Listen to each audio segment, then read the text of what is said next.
Hey there, Amory here.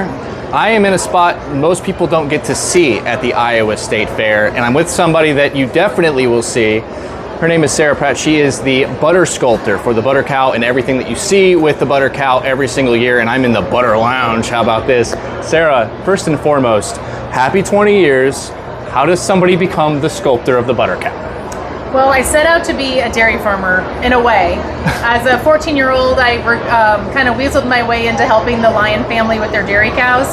I knew nothing about dairy and made some messes in the barn. And so partially kicked out of the barn during the day to come help Norma Duffy Lion. So it was kind of by failing at dairy farming, but what a great way to still promote dairy, still be part of it, and get to do this awesome tradition. You have to be somewhat art inclined to be able to sculpt anything. So what was your art background? Like what kind of was that inspiration for you to be like, oh, I absolutely could do this? Well, I think I was just a naturally curious person, and I liked to do things with my hands. So I would find wild clay. I remember at camp I would find wild clay on the beach, and I would make little beads and try to put them in the fire. So I was always making things out of what I could find, and that's kind of how butter sculpting started, was people being creative with the product they had on hand. So I mean, it is true. If you've seen the butter cow, it's not just the butter cow. There's all sorts of stuff that goes with the butter cow. And this year, it's a celebration of the fairgrounds. A newly renovated Pepsi clock that people see rotating here on the Grand Concourse. That's part of the environment you have here, but every year that's different. Can you take me kind of through some of the process of how is that decided, and then has there been a year or two that you were just like, okay, I don't know how I'm going to make that, but we'll see how that goes? We like to go really big with our ideas and then scale them back into reality. We joke about that, but we had the Pepsi clock on our list for a few years, and I pitched it actually as an idea for last year. And so what we usually do is the fair will come up with some ideas, and I'll come up with some ideas. We'll take our top three. I'll pitch a proposal of like what those sculptures would look like. And I was really angling for the Pepsi clock. We were wanting to do a kinetic sculpture, something that would move. And when the fair folks looked at it and thought about the design that I had talked about as having it as a symbol of people coming together at the fair and people from across Iowa coming and meet me at the Pepsi clock, they really saw a parallel between the 250th anniversary of our nation and that idea of people coming together to celebrate here at the fair, but across Iowa and across the country.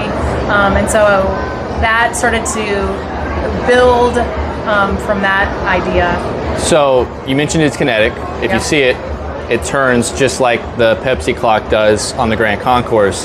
How does that work? So like the mechanism itself, and then you cover it with butter, and then you sculpt the butter to look like the clock. So take me through that process and how long that takes. Yeah, so in 2011, I had commissioned a turntable to be installed. My mentor had passed away that year, and I wanted to incorporate her in the sculpture, but the only place was on the back side, and I wanted her to be front and center. So the turntable enabled the sculpture to move, and so I've used that throughout the years.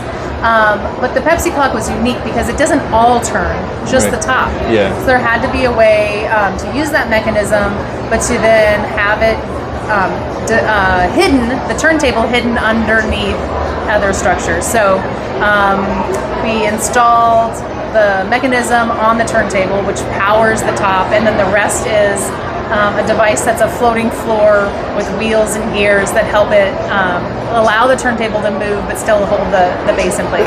That is wild. I don't think, if you see it, you're not going to think it's that crazy and complex, but I think anything that you do in there is complex. The butter cow is different every year, a little bit different. Yep. And it is, I mean, if it's not the most iconic thing on the state fairgrounds, it is one of the most iconic things in the state fairgrounds for anybody from Iowa or from somewhere else. What does it take to make a butter cow, and why, like, how do you come up with something that looks that hyper realistic but is still slightly different on a year-to-year basis? I think just part of it is practicing, trying to like sculpt different breeds of cows. I think any artist that the more you do something, you hone your style, your skills. And then of course partnering with my daughters who have apprenticed with me and are now co-designers as they've graduated from their degrees. they bring their flair too. And so all of that working together collaboratively, brings different details into focus each time.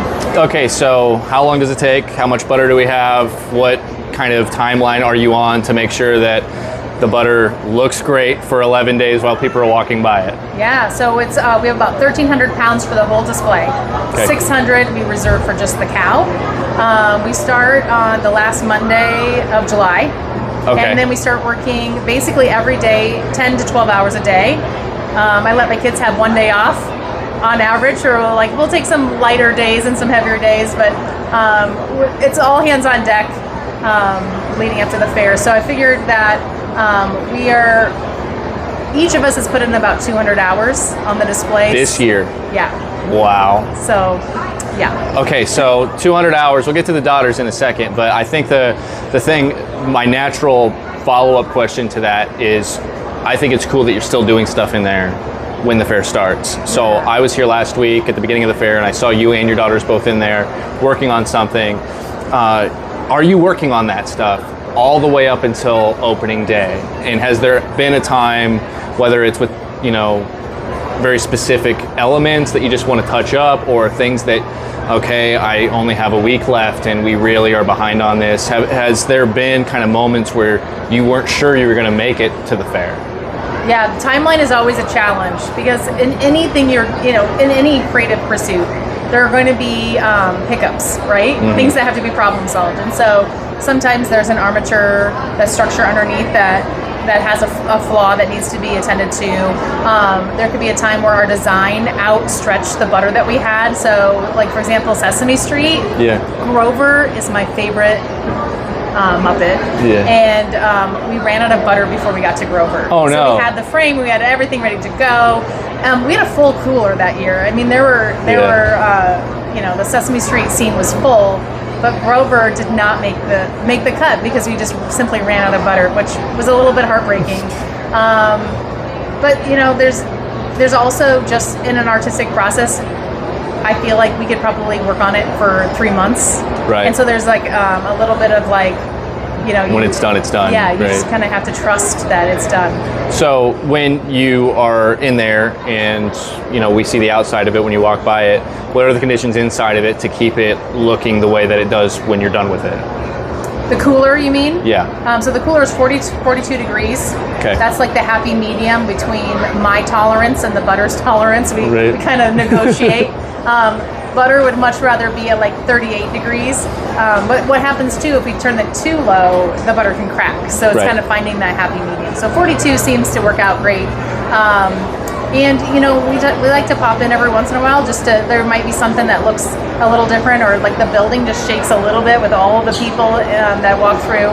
And so yesterday I found 2 little leaves off the flowers, and I just tacked them back on. So just touch-ups here and there. Wow. You mentioned your daughters. Got a couple. You see them sometimes when we're here. I've talked to them before. Uh-huh. You've done this for 20 years, and you just mentioned that they just finished college. They don't know a world in which they aren't at least kind of a part of what's going on with the butter cow. So take me through kind of their part in it and how special it's been for you to get to work with them every year.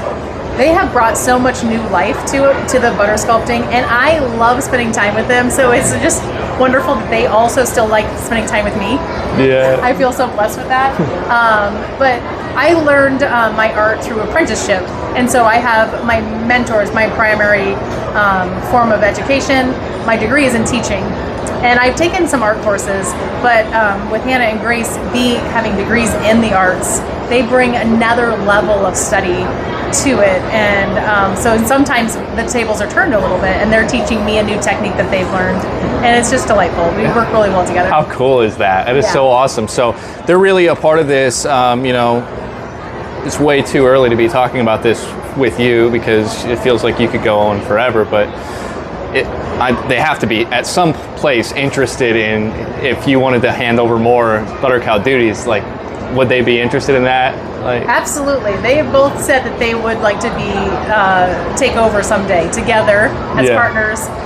They're also training their little brother Dean. He's 14, so he's just new to the apprenticeship. Nice. So we'll see where that goes as well.